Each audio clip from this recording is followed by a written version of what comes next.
There was a time when video game heroes were nothing more than pixelated puppets that solely existed to get the player from point A to point B. Their motivations were simplistic, their personalities were practically non-existent, and whatever backstory they had could be summed up in a manual. Over time, however, titles like Chrono Trigger and Final Fantasy pushed the envelope for video game narratives, resulting in more involving and diverse characters. As graphics and voice acting grew more sophisticated, we were introduced to fully fleshed out video game heroes that could not only be controlled, but that we can also relate to and empathize with. How long have you been here? Long enough? Before we begin, be sure to subscribe to Mojo Plays and click on the links in the description to vote on upcoming content.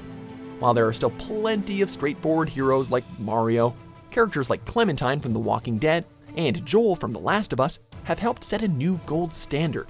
Of course, this makes it all the more disappointing when a hero has the potential to be intriguing, but just instead comes off as bland and forgettable. That is basically Desmond Miles in a nutshell.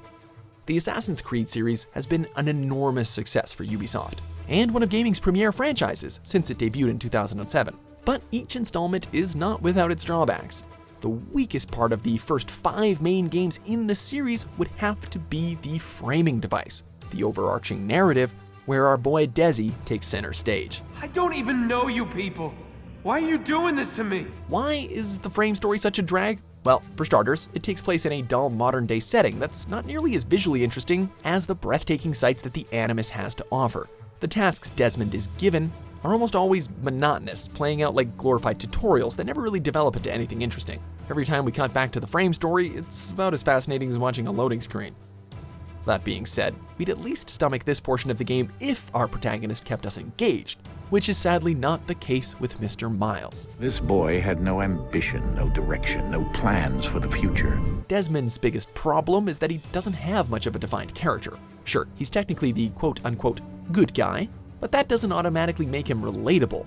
The only personality traits he ever exhibits are bitterness and arrogance, which aren't exactly the strongest suits for a leading man. Many have criticized Desmond of being merely an empty shell who's there to move the plot along. The biggest problem with this is that he rarely drives the plot forward.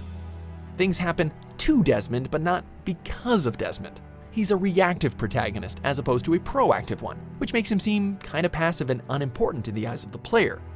Considering how emotionally complex and morally conflicted game heroes have become in recent years, Desmond feels like a major step backwards in almost every respect.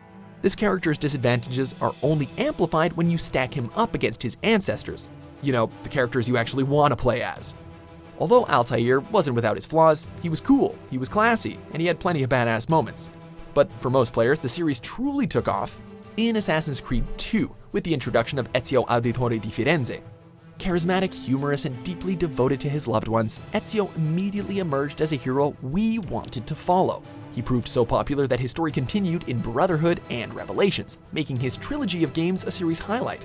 Whether or not this is true, I do know the library is real. Connor Kenway took the reins in Assassin's Creed 3, and while he's certainly no Ezio, he still won audiences over with his bravery, vulnerability, and humbleness.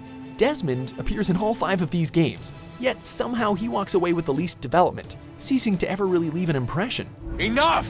It doesn't help that Desmond is essentially a poorly reconstructed version of Neo from The Matrix. Seriously, their characters are virtually identical. Desmond is an everyman archetype who appears ordinary on the surface, but it turns out that he's the key to resolving an age-old war that's been happening right under our noses. He is the one. While reluctant at first, he eventually joins a ragtag group of tech-savvy freedom fighters. By hooking himself up to a virtual reality machine that he has to lie down in, he's able to master certain fighting skills at record speed. I know Kung Fu. At one point, he also falls into a comatose state and must escape from virtual limbo. Does that sound familiar? While Desmond's death was noble, it's hard for the player to be especially invested in a character that they never cared about in the first place. When asked about the character's fate in Assassin's Creed 3, creative director Alex Hutchinson replied, "I think Desmond needs to end," emphasizing that things that go on too long lack resonance. It's safe to say that Desmond overstayed his welcome, causing each game's pacing to feel uneven in parts. Hutchison also described the American Revolution part of Assassin's Creed 3 as 90% new game, so that's a good 10% of gameplay Desmond took up with his stale storyline. Here we go again. Fans were ready to see Desmond's story wrap up, and it appears that Ubisoft was too. Perhaps Desmond's greatest sin, though, is that he squandered the voice talents of Nolan North. From Nathan Drake in the Uncharted series to the Penguin in the Batman Arkham series, North is one of the most versatile voice actors in the business. All right, look, I never thought I'd have to ask this, but who else has been inside my head? While his performance as Desmond was by no means bad, he was never given much to work with either. Somehow Desmond's character just kind of hit kind of a fork in the road that unfortunately was dead end on both of them.